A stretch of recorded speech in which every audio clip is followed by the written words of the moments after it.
Yo, what's up sa inyo mga kumpadre? So ayun, panibagong video tayo ngayong araw. So ayun, kung makikita nyo, ayan oh, napakasarap niyan, putok batok. So ayan, ilalatag lang natin dyan yung mga recados na gagamitin. Ayan yung finished product niyan. So makikita nyo mamaya kung paano natin ginawa yan. Pero bago mo tuloy yung panoorin to, i-follow nyo muna ako sa TikTok at sa Facebook natin. Meron din tayong YouTube account. Follow nyo lang, hanapin nyo lang Edward C.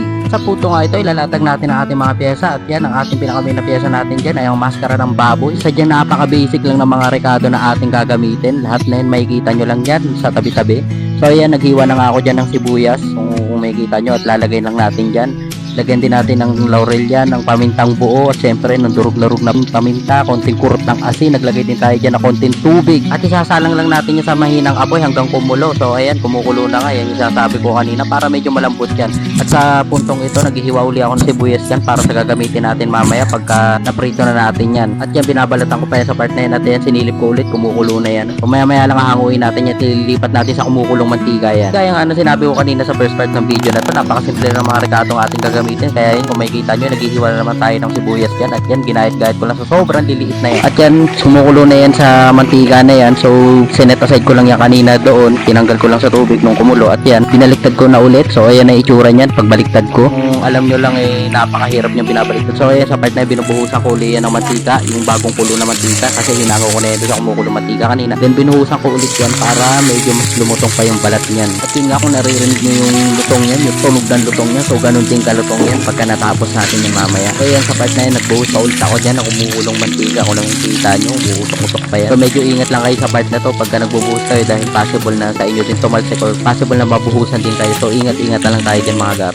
So yan, at tapos na natin buhusan yan. At yan, tinetesting ko yung lutong yan, pinakaskas, sinutok-tok-tok ko pa yan. Kung may ririnig nyo naman, grabe, diba? So yan yung pinaka-finished product nyan. Actually, hindi pa yan yung finished product nyan, pero kung makikita nyo naman, diba, napakasarap na yan. Ang sarap ng ngatain. So napakalutong ng balat na yan mga gar.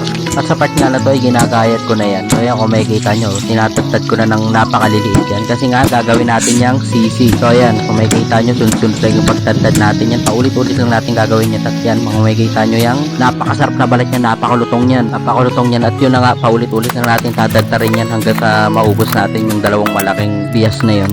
So ayan, sa part na yan, kung makikita nyo, kinakaskas ko pa yan, tinutok-tok ko pa yan. Kasi nga, ganyan ko, gustong ipakita sa inyo kung gaano kalutong yung ginawa natin yan. So at yun na nga, nilatag ko na yan dyan. So ayan, nilalagay ko na yung hiniwa natin sibuyas yan kanina. Naglagay din ako dyan ng konting pamintang durog na durog, konting betchin, naglagay din tayo dyan. At syempre, maglalagay din tayo dyan ng konting kurot ng asin.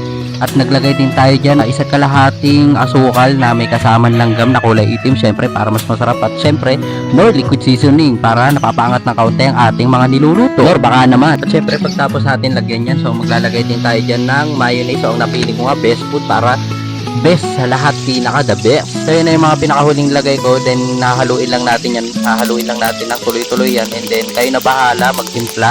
So kung nakukulangan kayo sa mga unang nilagay natin, dagdagan nyo na lang yan. Kung nakukulangan kayo sa asin, nakukulangan kayo ng tamis, so dagdagan nyo na lang. Kayo nang bahala tumikip at kayo na din bahala sa trip yung lasa. So ayan na nga, sa part na yan, so nag-set aside lang ako dyan, nilagyan ko lang ng sili yan kasi para sa akin mas trip ko yung maanghang. At yan, naglagay din ako dyan ng konting pipino para alam nyo na, living legend tayo mga kaibigan. So kung umabot ka sa part na to, maraming salamat. So pakapihalaw nyo na lang yung TikTok natin. Peace out.